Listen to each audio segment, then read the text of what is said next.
We bought the house about 10 years ago. It's a 1957 ranch style. It was in need of a little bit of an exterior facelift, so we worked with Bruin to do the siding and then followed up pretty quickly after that to install a roof because they did such a good job on the siding. We're pretty thorough when we interview different companies. I think we talked to 3 or 4 companies. We noticed that Bruin has a local presence, in our community as a local business. That was a major factor for us. Seeing their lawn signs around and talking to some neighbors about the work that they've done was a major reason why we reached out to them.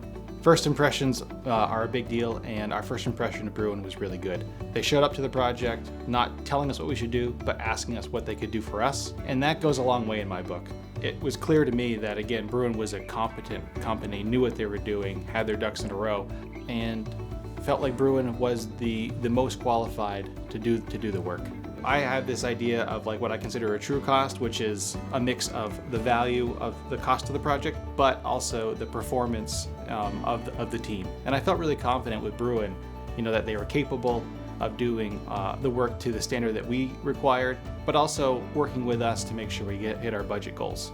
From the moment we had Bruin come out to take a look at the project, we were given all sorts of options as to how we could solve the problem, making us feel at ease and answering questions and adjusting as needed to make sure we were satisfied. Colors, the finishes, all of that stuff, the pros and cons. So we felt like an educated consumer there. We'd like to educate ourselves, but they brought it to the next level. You have to trust your contractor to execute to the level of expectations that you have.